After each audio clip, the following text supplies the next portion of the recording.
Bom dia a todos e sejam bem-vindos aqui ao nosso encerramento, não encerramento, porque ainda teremos palestras da noite, mas o nosso último dia da Semana de Jornalismo da Faculdade de Casper Libero.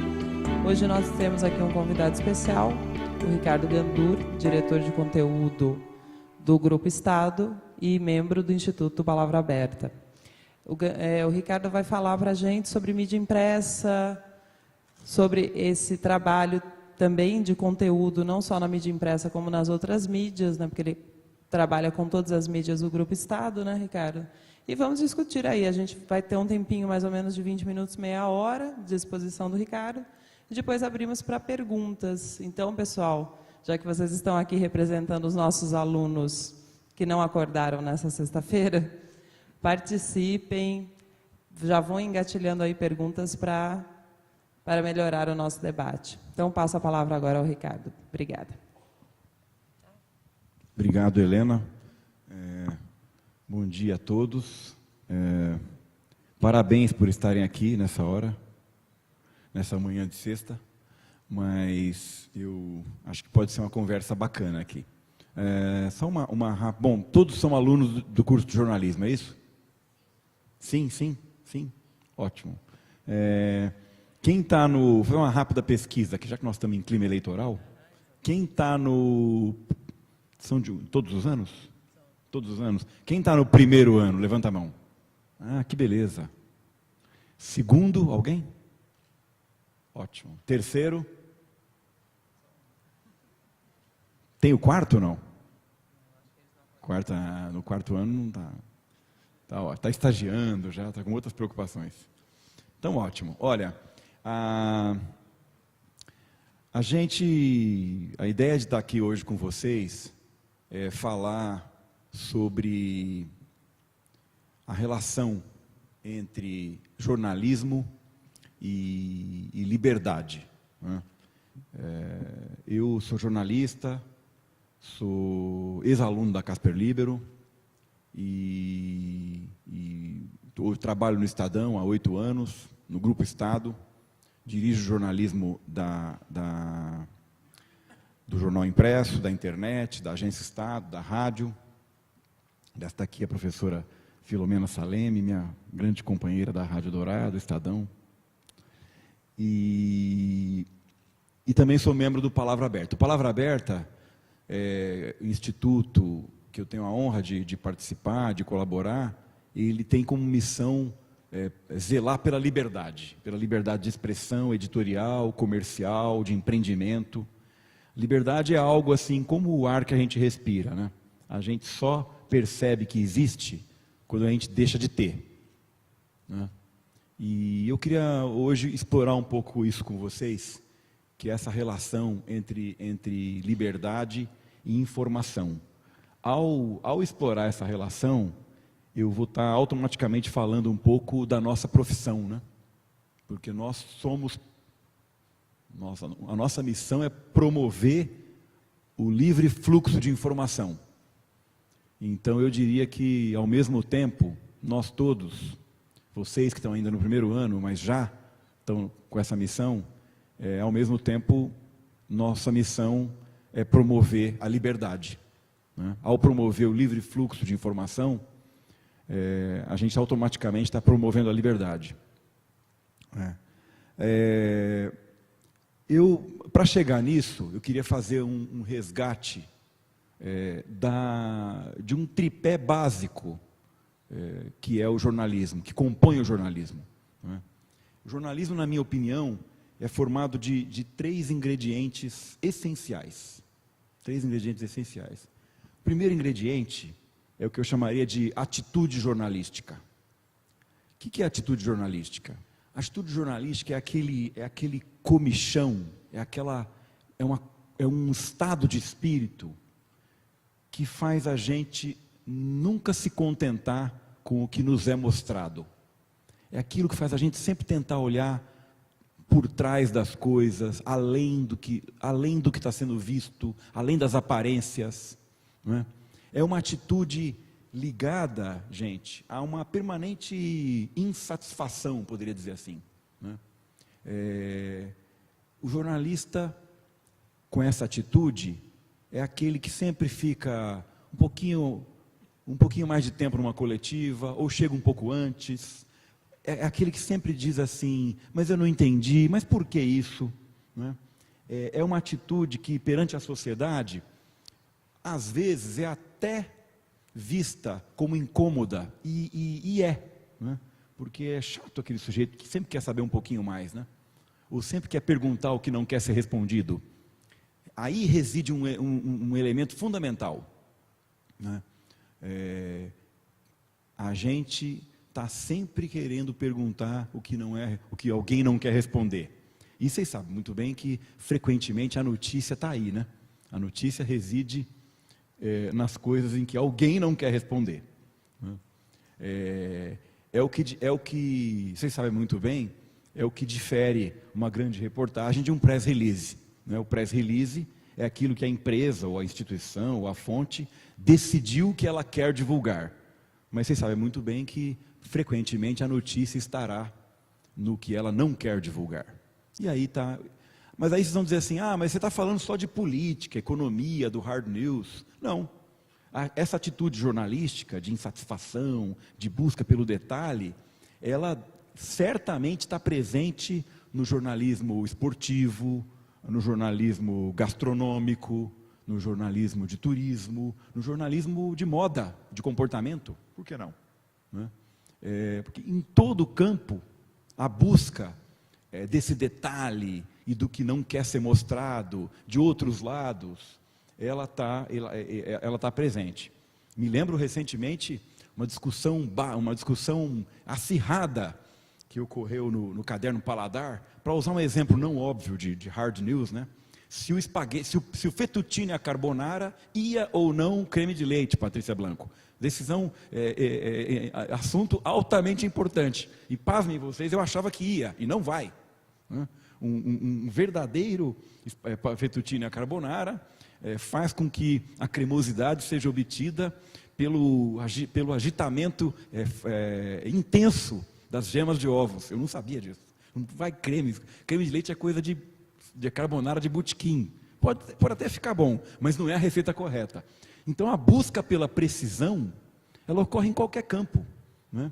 Ela ocorre em qualquer campo. E essa atitude está muito ligada a uma frase inesquecível do jornalista americano Carl Bernstein. Vocês sabem, né, um dos repórteres que revelou o escândalo Watergate. Ele diz o seguinte: o jornalismo está relacionado à permanente busca da melhor versão possível da verdade. Olha que frase linda. Porque a verdade absoluta, ela é praticamente inatingível. Mas a nossa missão é estarmos permanentemente buscando a melhor versão possível da verdade. E é isso que está ligado à atitude jornalística. O jornalismo, quando eu comecei na profissão, além do jornalismo diário, o rádio já era tempo real. Hoje a gente se esquece, né, que o rádio sempre foi instantâneo e interativo. A gente acha que é a internet que inventou a conexão e a interatividade, mas o rádio já inventou isso um século atrás. E a gente faz dessa periodicidade esse complemento. Se a matéria não saiu tão boa hoje, ela pode ser melhor daqui a pouco, pode ser mais completa amanhã, e assim vai. Complementa esse primeiro elemento do tripé, eu diria que uma grande dose de humildade, né? O jornalista tem que cultivar isso, a humildade. A humildade é o que faz você dizer assim, senhor, desculpa, mas eu não entendi, me explica de novo. Né? A arrogância é a antessala do erro. Sempre que você achar que já entendeu tudo, cuidado. Você pode estar caindo num incrível erro. Então esse é o primeiro tripé da definição de jornalismo. A atitude jornalística. É o que nos faz querer ser jornalista. Quando eu era adolescente, eu ouvia na minha família assim, ele quer ser jornalista porque ele gosta de escrever. Não é bem isso.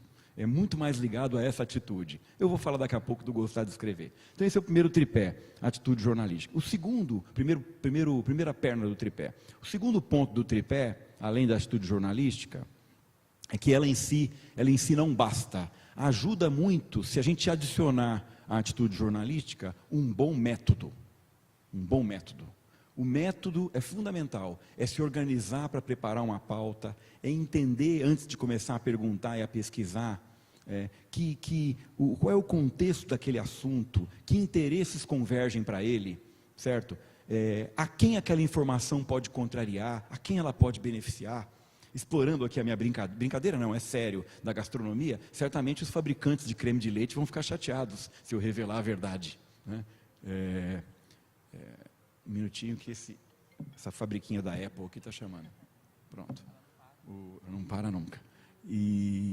Então é isso, quer dizer, todo planejamento de pauta deve obedecer a um método prévio, durante, depois, né? Sair a campo sem método é também uma atitude de muito risco. Pesquisar antes, se preparar, que fontes convergem para aquele assunto, que fontes de referência podem me ajudar, como é que eu me planejo, que perguntas eu vou fazer, qual é a vida desse entrevistado, o que ele já disse sobre o assunto anteriormente. E hoje, para um planejamento de pauta, ficou muito facilitado. Eu tenho o mundo às minhas mãos. Vocês não podem imaginar o que era uma consulta ao arquivo ou ao banco de dados de um jornal 27 anos atrás, quando eu comecei, né? Significava subir 2 lances de escada e entregar um pedido para um arquivista, e daí 1 hora, 1h30, receber na sua mesa uma pasta empoeirada de recortes e fotocópias ou xerox de matérias existentes sobre aquele assunto. Mas se o olhar sobre aquela pasta empoeirada tiver atitude jornalística, curiosidade e olhar atento, pasmem vocês, ele pode ser mais valioso do que uma pesquisa distraída na internet, que me faz entrar em qualquer biblioteca do mundo. Então atentem para isso. Hoje nós estamos aparentemente saciados por uma infinita possibilidade de acesso à informação. Mas isso não tem valor se nós não aplicarmos um bom método e um olhar atento. Mas, realmente, o mundo está na nossa mesa. A minha tela do meu notebook, do meu tablet, do meu desktop, é uma janela para o mundo, né? Mas, se eu não aplicar um bom método, se eu não estudar, se eu não saber o que eu estou pesquisando, se eu não aprender a relacionar anexos e causas e consequências, né, de nada vale esse mundo de informação. Ao contrário, eu vou só me dispersar e me perder e me afogar nesse mar informativo. O outro risco que esse mundo informativo traz é fazer com que essa aparente disponibilidade imensa de informações seja suficiente, e eu deixar, por exemplo, de estar com o entrevistado pessoalmente, de ver o seu ambiente, o seu ateliê, onde ele cria, onde ele mora, como ele respira, o que ele sente, como ele se emociona ou se amedronta com a minha pergunta, perder esse contato pessoal. Isso vem acontecendo em proporção bastante importante, assim, eu considero, né, a possibilidade que a tecnologia me dá de contato com as informações, e dela tirar essa minha vontade de estar com as pessoas, de estar nos lugares e de observar, né? Outra coisa importante do método jornalístico, que eu às vezes sinto em muitos textos e muitas matérias da imprensa como um todo, né?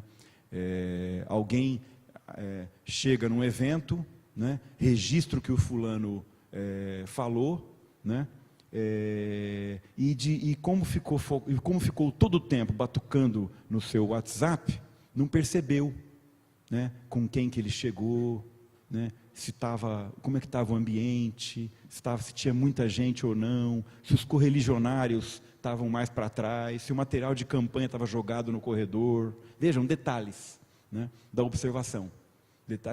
E nesse mundo informativo, hoje em dia, o que diferencia uma matéria é isso, é contar uma boa história, sentir, observar, né, e narrar isso para o leitor, para o ouvinte, para o internauta, para o espectador. Bom, eu falei o verbo narrar, ele me leva ao terceiro ponto desse tripé. De nada adianta, claro que de nada adianta um método, uma atitude, se não houver um bom método, mas ajuda muito se eu acoplar à atitude e ao método uma boa narrativa. É preciso dominar uma narrativa escrita, uma narrativa multimídia, para usar as possibilidades atuais. E a narrativa evoluiu mais ou menos assim. Até a década de 50 do século passado, o texto imperava. A partir da metade do século XX, a fotografia se incorporou. Na década de 80, 90, veio a arte, os infográficos, as ilustrações. E hoje nós estamos vivendo as possibilidades de narrativa multimídia. O vídeo, a interatividade, o crowdsourcing, as redes sociais. Acho ainda que a gente usa isso como penduricalho e como enfeite da reportagem. A gente não entendeu como que essas novas possibilidades de narrativa podem aperfeiçoar uma reportagem, aperfeiçoar o contar de uma história. Porque é isso, no final das contas, que quem está do lado de lá precisa entender com clareza o que está acontecendo. Então, como que, munido desses três ingredientes fundamentais, eu vou promover a liberdade? Ora, quanto mais eu, por meio dos ingredientes jornalísticos, promover a clareza informativa, mais as pessoas vão ter clareza para tomar as suas decisões, mais as pessoas vão ter clareza para fazer as suas escolhas. E essa é a palavra mágica da liberdade, é a possibilidade de escolher. Acho que poderíamos recorrer aqui a inúmeros autores, clássicos ou contemporâneos, para definir liberdade, mas essa me parece ser uma bastante simples e poderosa. Eu ter liberdade de escolher, liberdade de empreender, liberdade de decidir, liberdade de pensar, liberdade de formar minha opinião. E eu só faço isso com riqueza informativa. Com riqueza informativa. Para esse ponto que converge essa discussão da liberdade, do embasamento que a informação dá para o exercício pleno da liberdade. E para que, caindo num ponto que a gente explorou bastante nessa mais recente publicação do Instituto Palavra Aberta, que é a coleção Pensadores da Liberdade, para que se implante com vitalidade o debate. Tem uma frase antiga, muito antiga, e até talvez da cultura popular, que é: a sua liberdade termina quando começa a minha. Ou ao contrário, a minha liberdade termina quando começa a sua. Essa frase ela tem algumas imperfeições, porque quem há de definir quando termina a minha liberdade, ou quando começa a sua, os limites, ela tem imperfeições, mas ela tem pelo menos o mérito de introduzir no contexto da definição de liberdade o outro.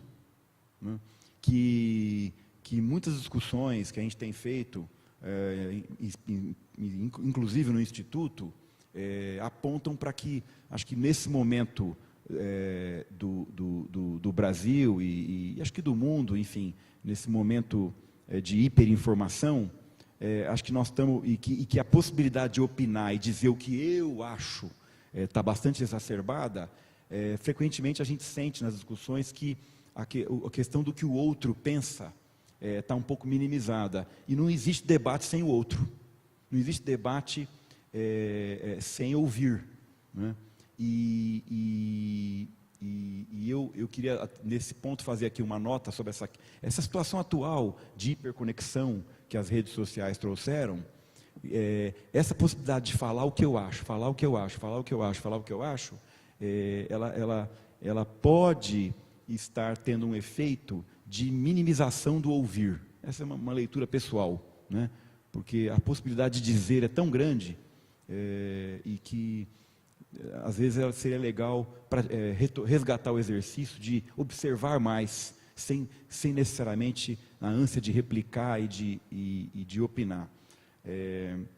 Esse mundo hiperconectado, só para começar a fechar, me traz também outra preocupação, que é, acho que é a missão de nós todos aqui, de vocês que estão ainda na academia, que é a de uma eventual perda da percepção do que é um conteúdo informativo, de um conteúdo opinativo, de um artigo, de uma reportagem, de um editorial.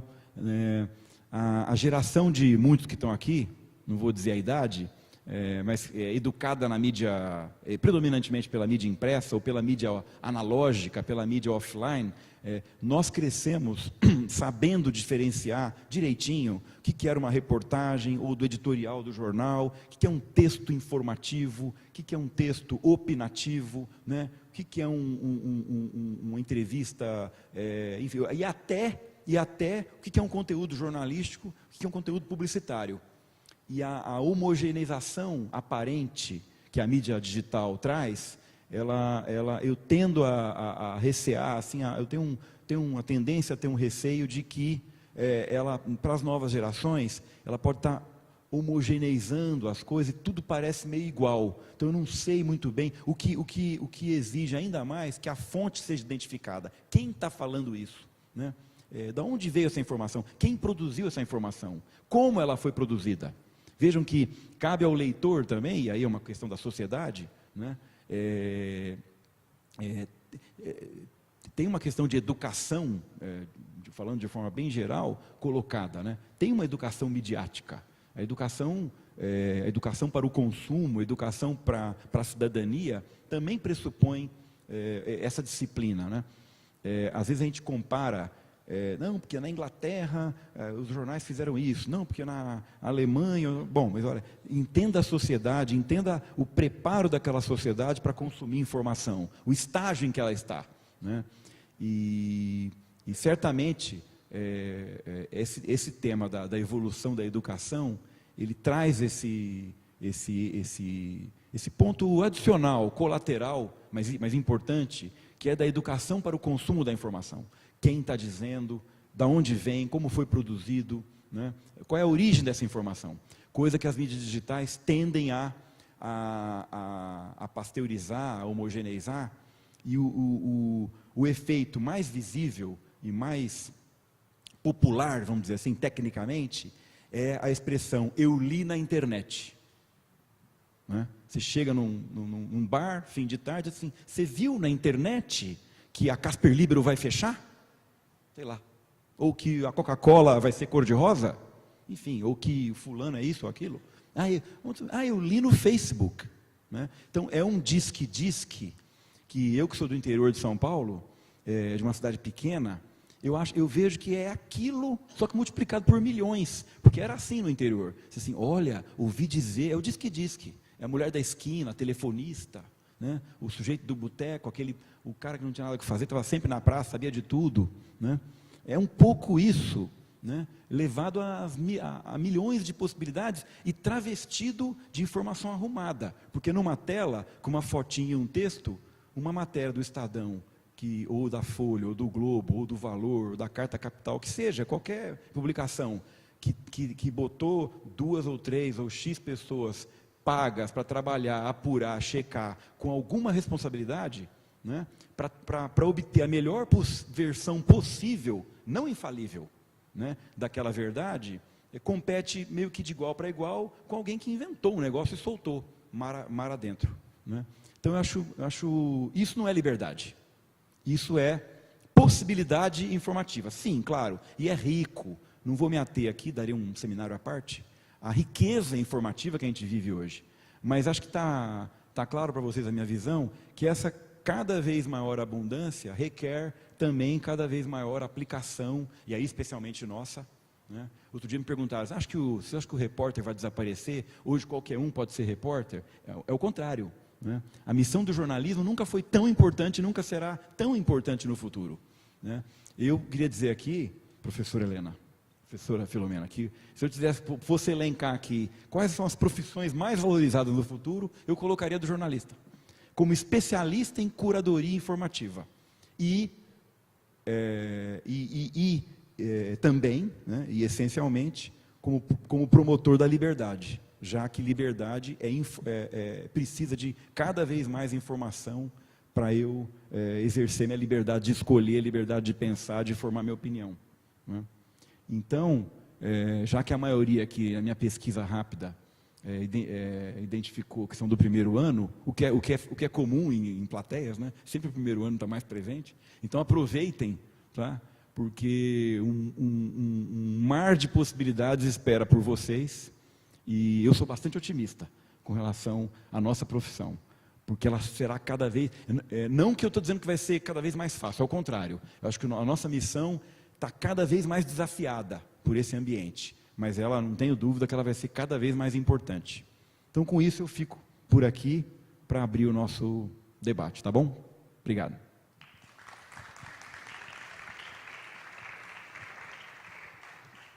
Obrigada, Ricardo. Temos perguntas? Por favor, pessoal. Tem uma pergunta ali, né? Você. Enquanto isso, Ricardo, já que você estava falando dessa questão tão premente nas discussões sobre jornalismo, né, mídia digital, mídia impressa, a falta de atenção, a pulverização das informações, a falta de fonte, eu também particularmente me irrito muito com esse Lima, você leu onde, como, por quê, etc. Você acha que é um assunto muito caro para os nossos alunos? Você acha que esse perfil de profissional mudou muito? Porque reclama-se muito da alta rotatividade nas redações, obrigada, da alta rotatividade. Esse profissional também é mais desatento? Você que já tem uma boa experiência aí, você acha que... O que você falaria para os nossos alunos? Olha, preste atenção nisso, além de tudo que você já falou, claro. Eu acho, Helena, que nós estamos vivendo um momento de grande dispersão, né? Eu costumo contar essa história. Quando eu comecei como repórter, não tinha celular, né? Então, aí já o celular que é uma baita ferramenta. Imagina, eu prefiro viver hoje com o celular. Mas então, quando eu ia entrevistar uma pessoa, quando eu voltava, certo? Eu voltava o quê? O carro da reportagem, lá, o motorista, eu voltava olhando o meu bloquinho de anotações, revendo. Então, ao rever, eu já, puxa, qual vai ser meu lead e tal. Às vezes eu voltava conversando com o motorista, o motorista já me dava 2, 3 pautas, né?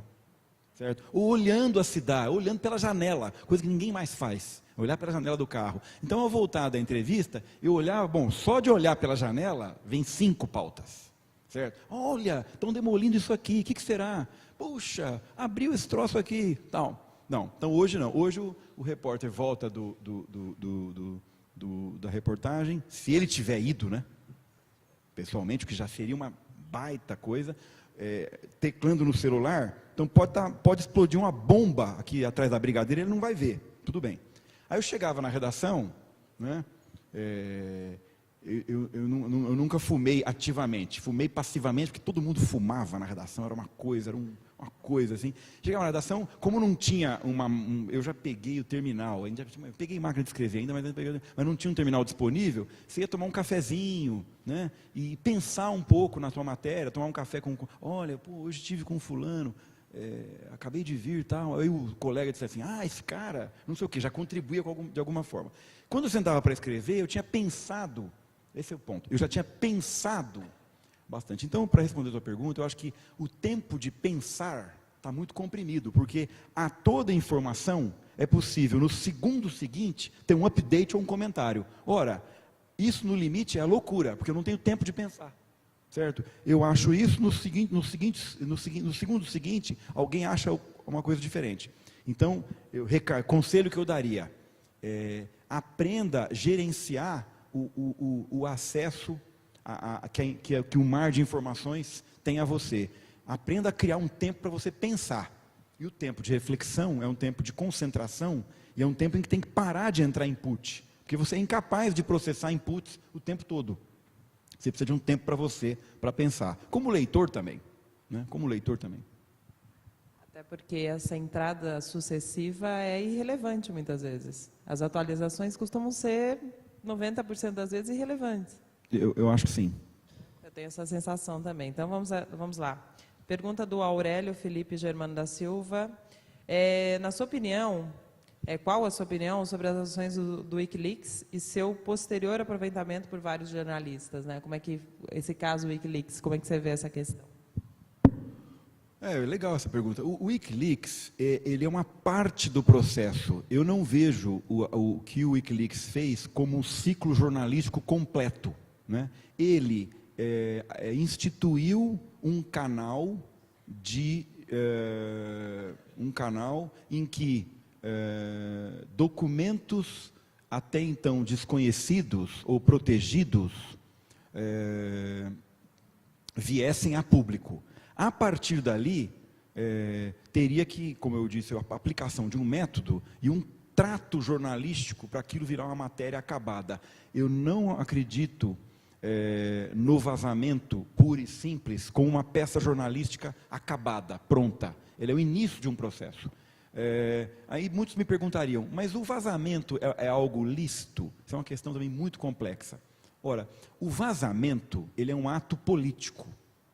Ele é um ato político. Se foi muito discutido num processo que ainda não terminou, que foi a censura ao Estadão, lá no caso do Fernando Sarney, né? O Estadão, como outros jornais também às vezes fazem, o Estadão teve acesso a um conjunto de gravações autorizadas pela Justiça, mas que corriam sob sigilo de justiça.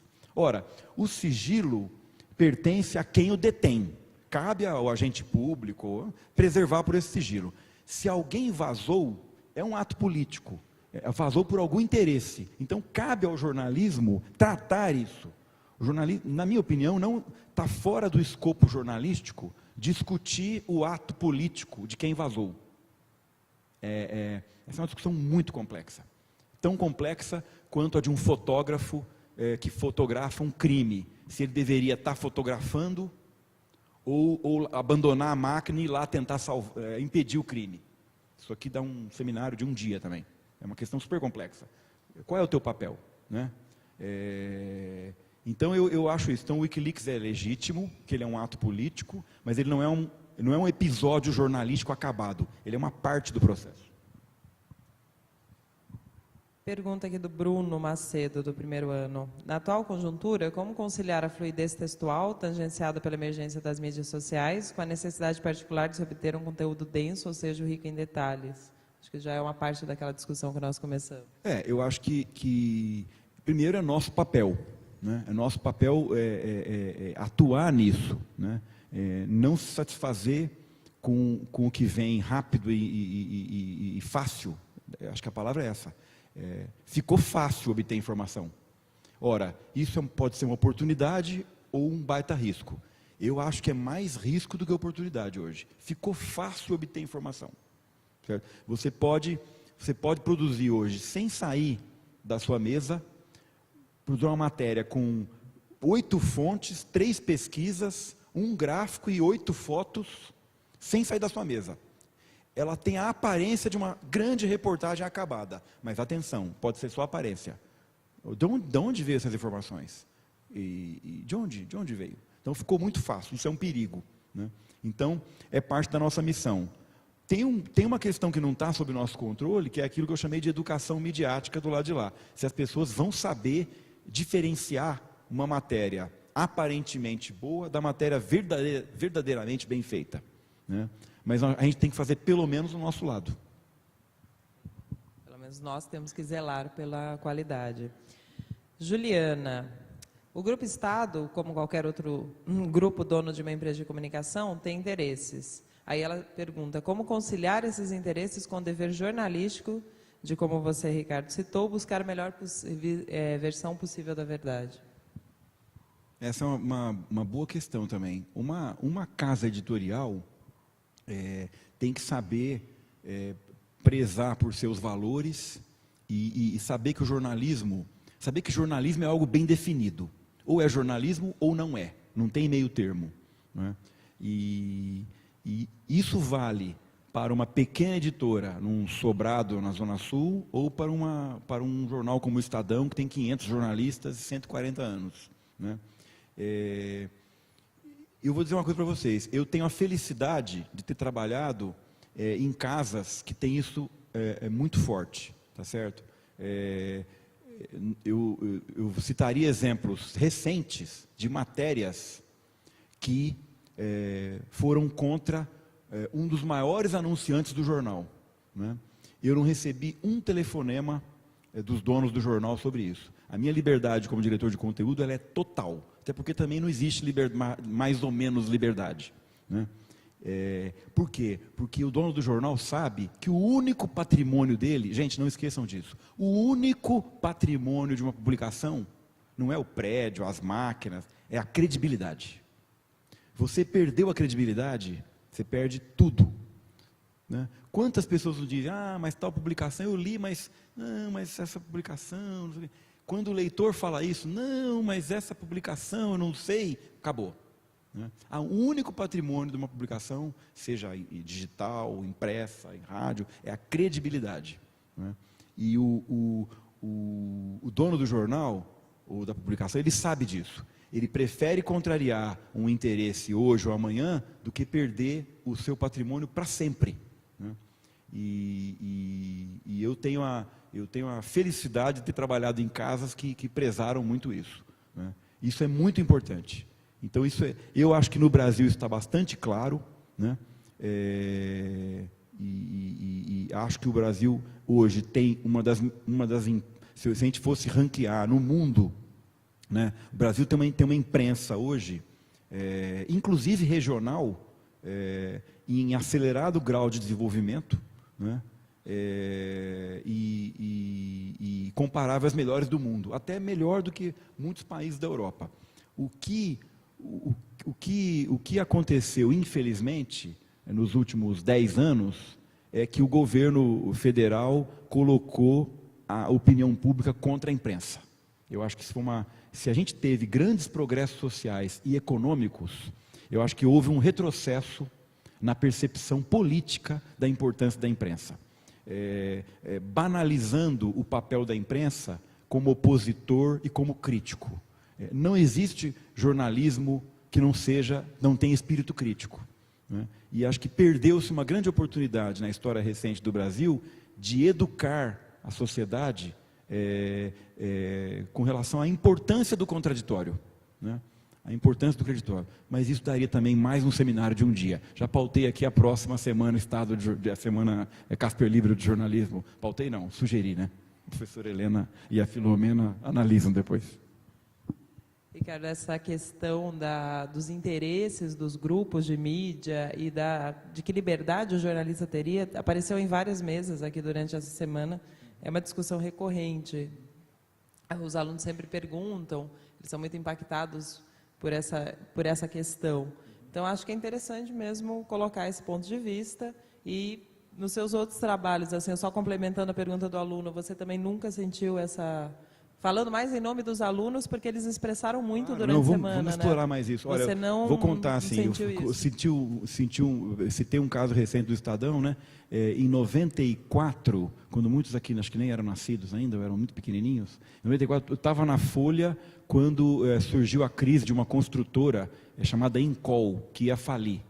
E era um grande anunciante do jornal naquela época. Nós fizemos grandes reportagens, demos grandes furos sobre essa construtora, que era um grande anunciante do jornal, e não houve nenhuma interferência, é o contrário, né? O dono do jornal, que sabe o que está fazendo, ao receber uma ligação de um político, de empresário, com uma cobrança, uma pressão, ele vai dizer o seguinte, que é o que, olha, isso é com a redação, eu não posso interferir. O que eu posso é receber os seus dados, ouvir o seu ponto de vista, e é isso que a redação faz, né? Se abrir para ouvir o seu lado, as suas explicações. E isso funciona tanto, eu tenho uma regrinha, que quando me ligam, e às vezes está rolando uma reportagem sensível, tá? Às vezes um diretor de empresa, ou um ministro, tal, me liga, olha, está rolando tal, primeiro eu deixo o cara falar, e às vezes vem uma explicação tão assim, até interessante, tão didática, que a primeira pergunta que eu faço é, escuta, o senhor contou isso de forma tão clara e cristalina para o repórter que está lhe procurando? Às vezes não. É engraçado isso, porque o sujeito tem medo do repórter, acha que falar com o diretor do jornal vai resolver. Não. E aí vem uma questão também de educação, da boa assessoria, do lado de lá. Não tenha medo do repórter. A experiência comprova isso. Quanto mais a fonte se abrir e for transparente, prover todas as informações, mais equilibrada e bem explicada vai sair a matéria, o que é bom para todo mundo, né?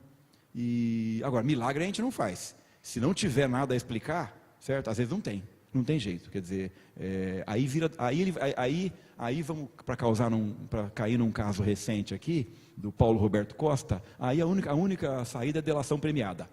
Aí imagina, não é o trabalho da imprensa mais. Então vamos aqui à pergunta da Bárbara Muniz.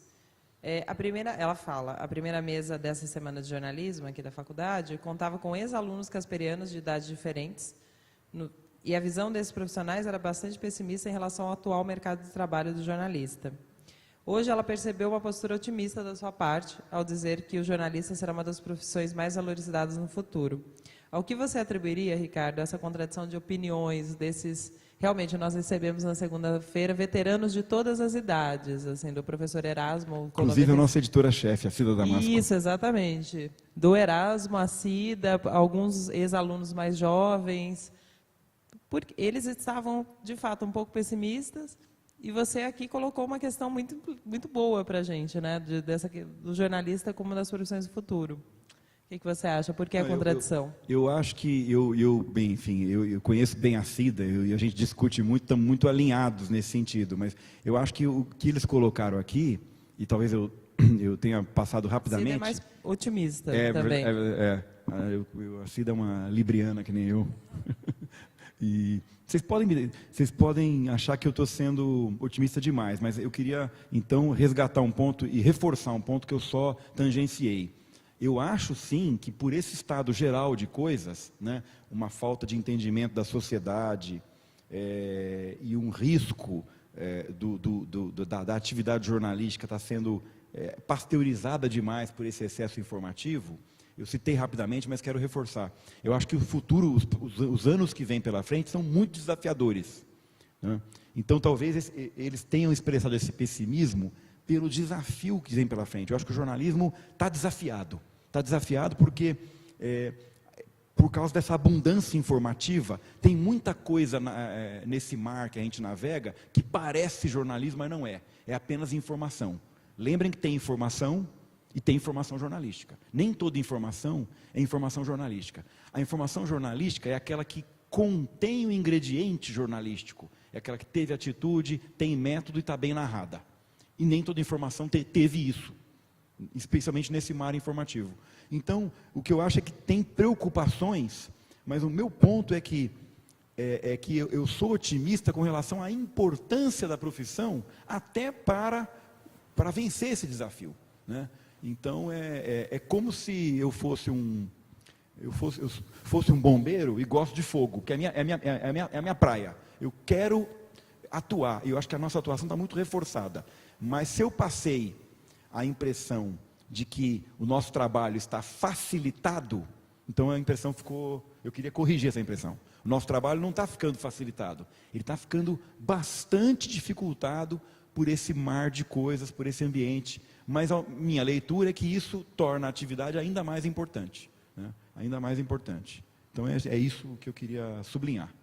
Uma questão também que foi muito levantada aqui, sempre é discutida em sala, pelos alunos, pelos profissionais, são as demissões, como aconteceu essa semana no New York Times, mais de 100 profissionais foram demitidos. E o que você acha, Ricardo? Assim, o aluno vê um mercado que demite com frequência, que acaba usando mais os jovens mesmo, os profissionais mais velhos não têm tanto espaço, então essas questões aparecem, eu acho que nesse pessimismo, né, na minha opinião. Como é que você vê, esse mercado vai ser um mercado de jovens realmente? Há a possibilidade de se fazer uma carreira, porque é uma reclamação constante. Eu não consigo fazer uma carreira de 20 anos no jornalismo, com raras exceções.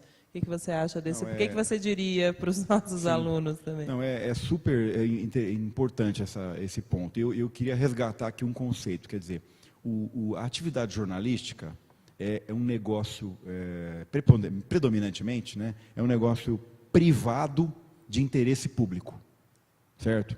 Excetuando-se alguns modelos públicos que até voltaram à discussão, como tem na Inglaterra, no Canadá, de suportes públicos, mas enfim, em geral, né, as empresas jornalísticas são empresas privadas que exercem uma atividade de interesse público. Ora, a saúde financeira do empreendimento é fundamental.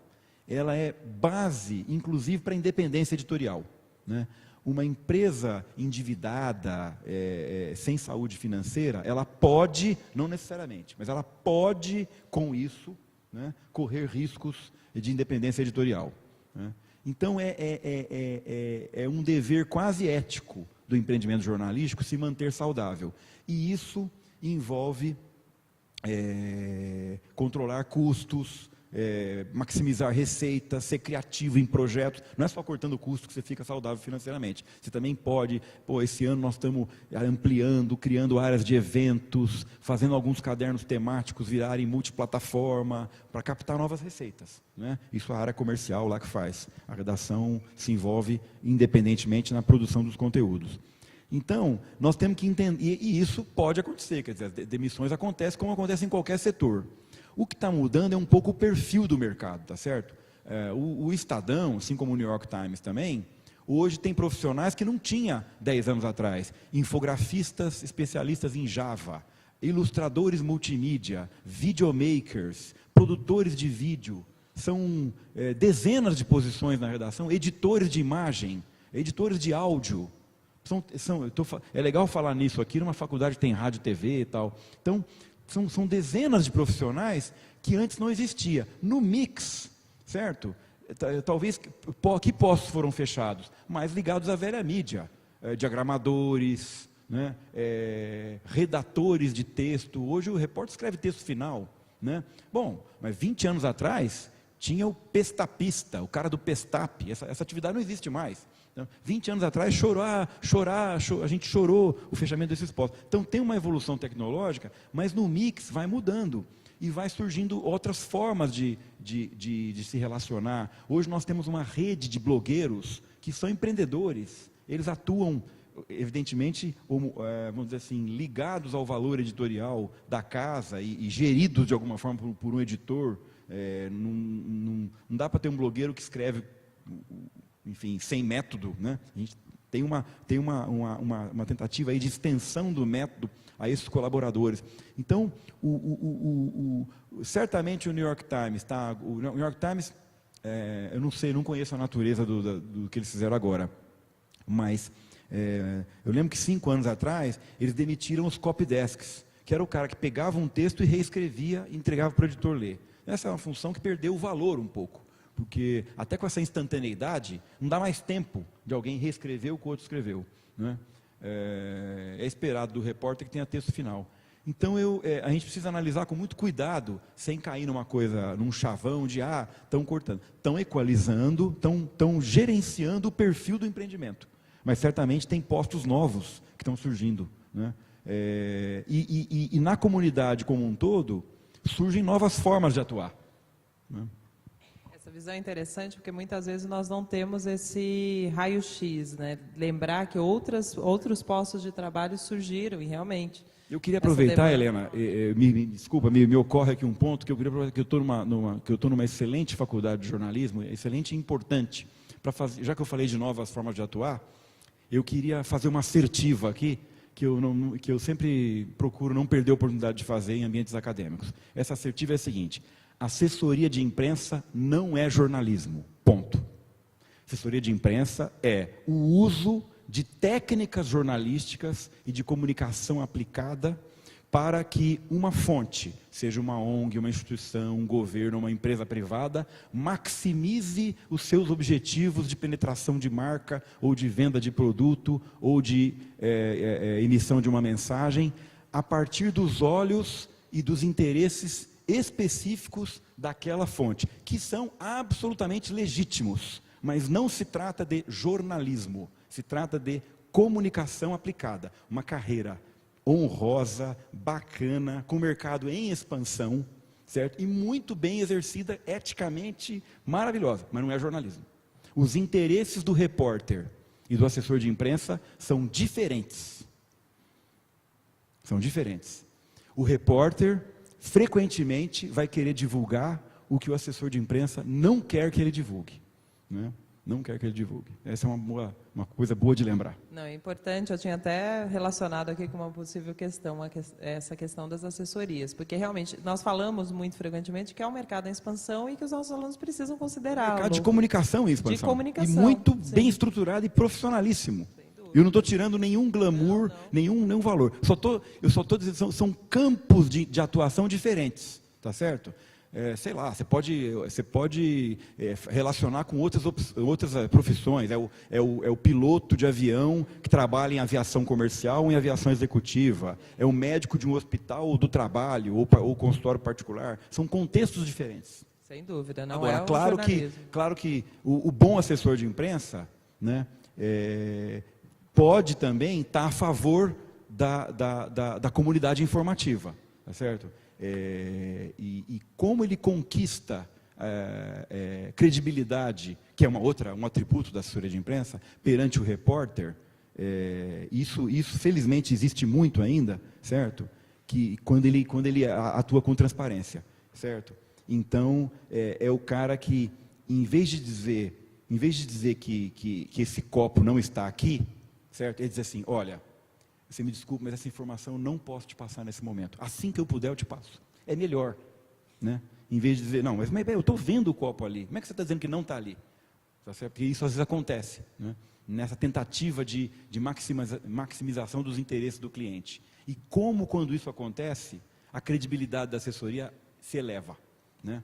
Ou até em casos do tipo, olha, você está aí com uma denúncia tal, o fulano, o repórter, olha, realmente aconteceu isso, né? A empresa está assumindo, o governo está assumindo, o ministério está assumindo, realmente, e eu estou aqui para te suprir de informações, o nosso objetivo é esclarecer isso da melhor forma possível. Ponto, professor.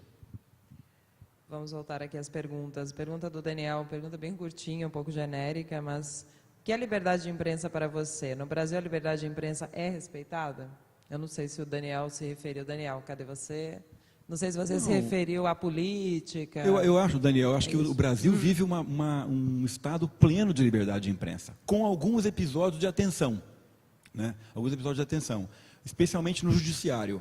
O judiciário tem a impressão de que um pouquinho de censura seria bom para a sociedade, um pouquinho, né? Isso já foi falado em vários. O judiciário tem a impressão de que algumas matérias não deveriam ser publicadas. Seria melhor porque o jornal pode estar errando, aquilo não é bem assim. Não existe, certo? A liberdade ou existe ou não existe. Porque quem vai definir o pouquinho de censura? Né? Mas daqui a pouco esse pouquinho vira mas por que não um pouco mais? Por que não? Não pode publicar denúncia, vai. Então, a tese é, agora, o que se faz frequentemente é confundir liberdade com irresponsabilidade. A imprensa tem que ter liberdade com responsabilidade, respondendo, inclusive judicialmente, né, pelo que publica, mas depois, não antes, né? A censura prévia, a sentença judicial. Renan Calheiros acabou de mover uma ação contra o Estadão, proibindo uma matéria lá em Alagoas. Felizmente perdeu, foi um bom sinal, né? Deixa a matéria sair. E a publicação responde por isso. E monetariamente, até, quer dizer, alguém pode ser preso, porque caluniou, se for provado que você mentiu, caluniou, difamou e injuriou, mas depois, né, não antes. A proibição de publicar é extremamente perniciosa, porque algo que viria à tona, ninguém vai ficar sabendo. Mas pode prejudicar alguém. Bom, é isso que é a vida em democracia, né?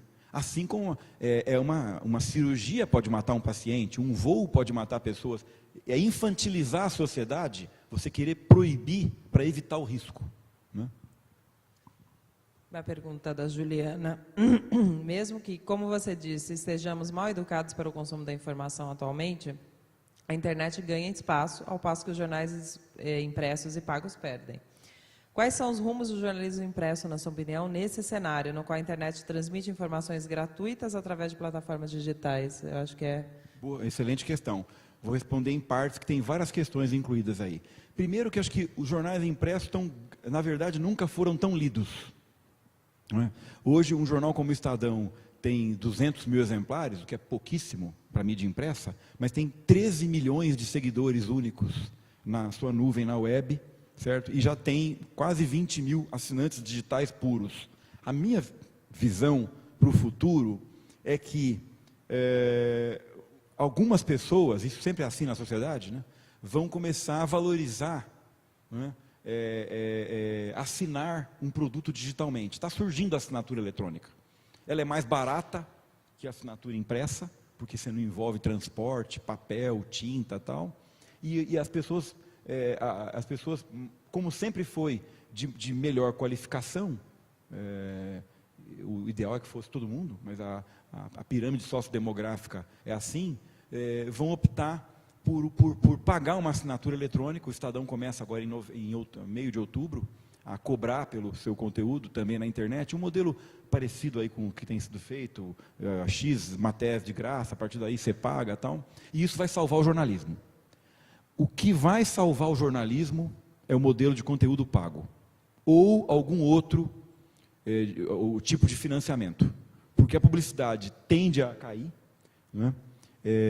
Ela tende a cair, não a zero, mas ela tende a reduzir bastante. Mas complementando a pergunta, eu vejo o impresso ainda, por muito tempo, até onde a vista alcança, o impresso permanece, porque é um hábito de algumas pessoas que querem, em algum momento do dia, fazer um corte organizado e ver como é que o jornal enxergou e hierarquizou, né? A mídia impressa tem um valor de você entender o que aquele jornal considerou como mais importante, o que ele deu mais espaço. No digital, tudo tem o mesmo tamanho, né? E a nossa última pergunta, a nossa última pergunta, da Jennifer Mendonça. No primeiro semestre, tivemos aqui a presença do Sérgio Dávila, da Folha de São Paulo, que apontou a atuação do Mídia Ninja como um não exemplo de jornalismo. Qual a sua opinião sobre isso? E como você vê esse jornalismo ativista? Bom, essa própria expressão já contém um problema, né? Jornalismo ativista. Primeiro que eu acho que o jornalismo não pede complemento. Ou é jornalismo ou não é. Se é ativista, não é jornalismo. Trabalha por alguma causa, por alguma... não que o jornalismo não possa levantar causas, ele pode levantar. Eu tenho dúvidas sobre trabalhar por causas. Eu prefiro a expressão levantar causas, apurar, tornar público, né? Que é a definição mais legal de publicar, né? Tornar público, levar ao acesso do público. O Mídia Ninja, sem nenhuma conotação hostil ou pejorativa, é uma atividade de captação espontânea de informações, mas usando uma figura anterior, é o início de um processo. Eu vou fazer aqui um resgate histórico, tá certo?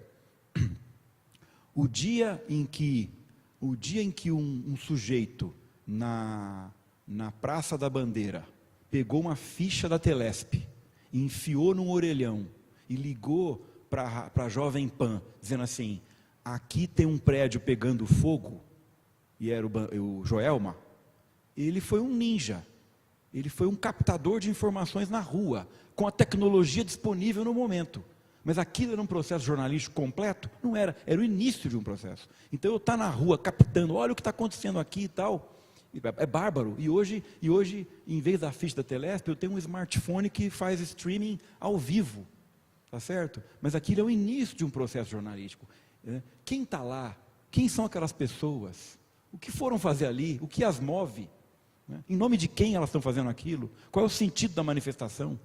As perguntas básicas, a essência permanece.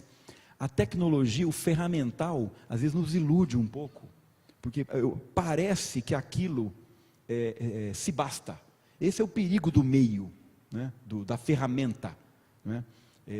Discutimos isso aqui na Casper, na década de 80, quando surgiram os softwares de diagramação, né? Que faziam a gente diagramar muito rapidamente. Mas qual o valor de uma foto aberta, de uma foto fechada? O que acontece com a informação quando a fonte é italizada? O que diferencia um pleno de um negrito? Uma caixa alta de uma caixa baixa? Isso independe de tecnologia. Só que você apertava um botão e a página mudava.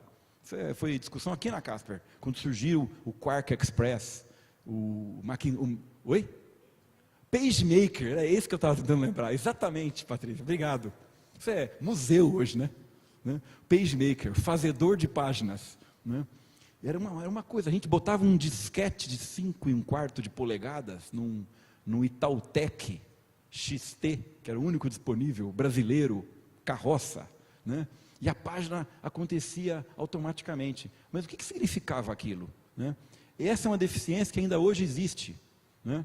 Por que uma foto é maior ou menor? Tem uma discussão. Qual é o conteúdo informativo de uma foto? Isso é uma discussão que eu fiquei tendo ontem. Eu estava em casa já até 00:30 para escolher a foto que ia para a capa do Estadão de hoje. Qual a expressão dos candidatos? Corta aqui ou mais na cintura? O que vai acontecer? Quem está olhando para quem? Olhar para uma... A gente não olha mais, olha para a foto, né? O que as pessoas estão dizendo ali? Qual é o fundo? Qual é o ambiente? Tem alguém constrangido? Isso independe de tecnologia, né? Isso é humano. Então eu acho que isso precisa ser resgatado. Porque do lado de lá também, da mídia digital, tem ser humano, né? Tem gente que... E o leitor, ele entende isso, ele não percebe. Mas ele saca uma boa foto, uma boa composição. Então eu tenho, para fechar, eu acho que é uma coisa que vale para qualquer atividade, né? Para medicina, para arte. Quanto mais avança a tecnologia, mais você tem que fazer o artesanal caminhar junto, né? Acho que o resultado mas não é negar a tecnologia, pelo amor de Deus, né? Mas é fazer caminhar junto. Nós temos aqui uma última pergunta, a gente encerramos, tá? Essa é a última mesmo. A Camila, continuando a pergunta do Daniel sobre liberdade de imprensa, como o público não tem educação jornalística, você não acha que algumas notícias acabam influenciando negativamente o leitor? Será que não é irresponsável publicar uma matéria que contém uma injúria para quem seja... Peraí, ficou um pouco truncado. Que contém uma injúria, por mais válida que seja a denúncia? Não, aí é o seguinte, é claro que publicar um erro ou uma mentira vai prejudicar alguém, né? Nós estamos livres completamente disso? Não estamos, né? O que a gente deve fazer é trabalhar o mais possível para evitar isso, né? Mas assim, é a obra humana, né? Assim como o médico pode errar, pode. Então, por isso eu vou proibir ele de fazer a cirurgia, porque é melhor. Não. Quer dizer, de novo, é infantilização. Viver pressupõe riscos, né? Viver é perigoso. E a sociedade tem que avançar com isso. Não proibindo, mas aprimorando, né? Eu acho que pego o famoso caso da escola base, que foi um baita erro da imprensa. Não tem dúvida que a imprensa se aprimorou com aquilo. Muito, muito. E outros casos também. Vários casos que foram para a sala de aula, né? A gente se aprimora errando também. Faz parte. Não tem como negar isso. Ricardo, eu vou te fazer uma última pergunta, acho que muito relevante aqui para os nossos alunos. E o diploma de jornalismo e a formação em jornalismo? Que bom isso. Eu sou formado, diplomado, tá? Então, eu também. Então, Como o seguinte, você vê isso? É muito simples. Eu faço parte do grupo de pessoas que é contra a obrigatoriedade do diploma para se exercer a profissão. Mas eu não sou contra o diploma, ao contrário. Eu acho que a faculdade de jornalismo adiciona um conjunto informativo de técnicas e formador que prepara muito bem para o exercício da profissão. Se eu tiver 2 candidatos em igualdade de avaliação, eu contratarei o que fez jornalismo em detrimento do que não fez. Vamos lembrar que o país que tem a melhor escola de jornalismo do mundo, que são os Estados Unidos, na minha opinião, Colômbia, o diploma não é obrigatório, né? A obrigatoriedade de certificação, isso também dá um seminário de um dia, né? Mas para atividades intelectuais, ela é cerceadora. É complexa a discussão, mas a obrigatoriedade de um papel para atividades intelectuais, né, ela é cerceadora. Mas isso não quer dizer... E essa obrigatoriedade fez com que surgissem e sobrevivam muitas faculdades sem nenhum preparo, né? A não obrigatoriedade depura e faz existirem apenas as melhores. E vocês sabem muito bem, não é proselitismo aqui da minha parte, a Casper é sempre ranqueada como uma das melhores. Tem tradição, capacitação do corpo docente, sistema de ingresso, porque a capacitação dos alunos também compõe a qualidade de uma faculdade, e assim vai. Então a Casper não deve temer isso, pelo contrário, ela deve se vangloriar por estar tão bem num ambiente em que, não porque ela é obrigatória, não porque é obrigatório emitir um papel. Isso denigre a instituição, no caso da atividade intelectual. Ricardo, muito obrigada pela participação, pelas discussões. Esperamos vê-lo em breve aqui na Casper Libero. Obrigado a vocês, boa sorte a todos.